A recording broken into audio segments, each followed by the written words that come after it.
Remember the Cold War. The world was split into two clear sides.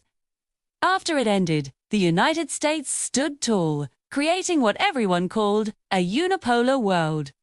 But take a look around today. That black and white picture has faded to grey. What we're living in now isn't a smooth transition. It's a messy, prolonged power struggle. On one side, you have the fading unipolar order. China, hang on to the dominance it's had since the 90s. On the other, a new multipolar world is rising, with emerging powers demanding more influence, more autonomy, and more respect. This global contest is being fought everywhere across trade routes. On battlefields, in technology, through alliances, and inside regional conflicts. At the very center of that unipolar system is the United States. Its strategy has shifted. It's less about expanding its reach and more about preserving what it has. This means maintaining its military-led, controlling cutting-edge technologies, and strengthening its alliances.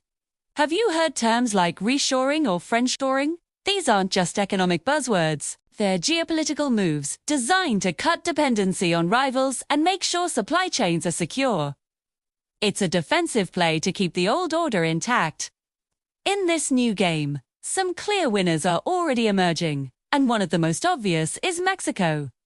As American companies look to bring their manufacturing closer to home, Mexico has become a prime destination, turning into a manufacturing powerhouse, attracting huge investments. In fact, it has now surpassed China as the largest exporter to the United States. This isn't about ideology.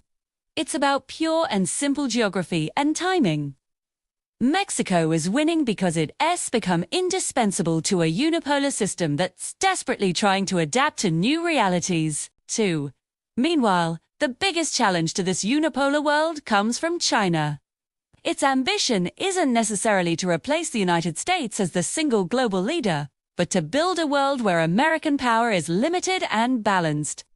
Through aggressive industrial policies, creating alternative financial systems like the BRICS Bank, and building strategic partnerships across the globe. China is actively pushing for a system where power is more distributed.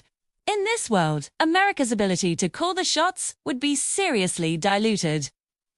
Then there's Russia.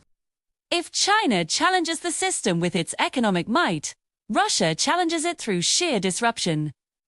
Russia doesn't have China's economic weight, so it compensates in other ways with military force, its leverage as a major energy supplier, and a willingness to shake up the international order. The war in Ukraine isn't just about territory. It's a direct assault on the rules and norms that have governed the world since the Cold War ended. Russia is trying to prove that those rules can be broken.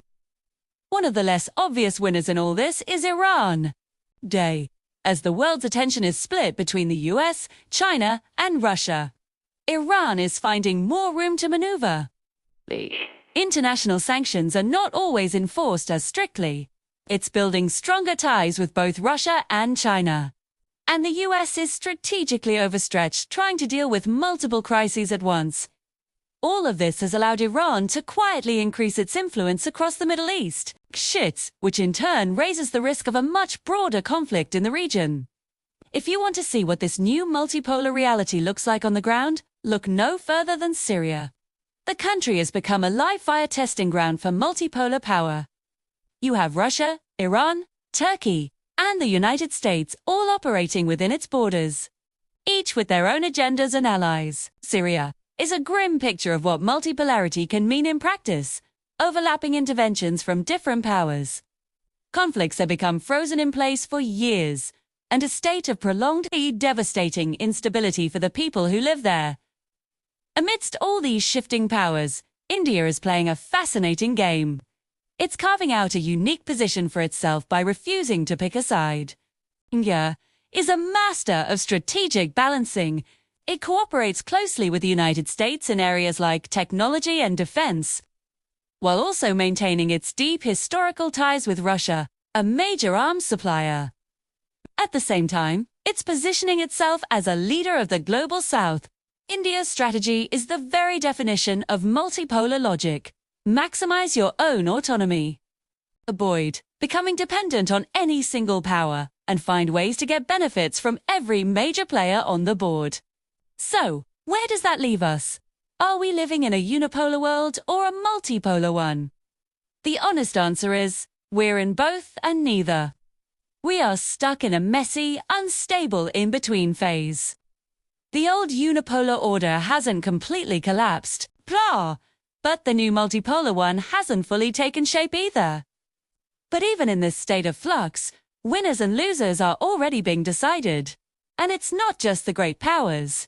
The middle-tier countries that know how to adapt and play the game are also finding new opportunities. What's absolutely clear is that this epic struggle between unipolar dominance and multipolar ambition is fundamentally reshaping our world. It's changing global trade, it's redefining security alliances, and it's fueling instability in key regions. The final outcome of this global contest is still uncertain. But the consequences, for better and for worse, are already being felt by all of us, all across the globe. Thanks for watching. If you found this interesting, don't forget to like and subscribe for more deep dives into the forces shaping our world.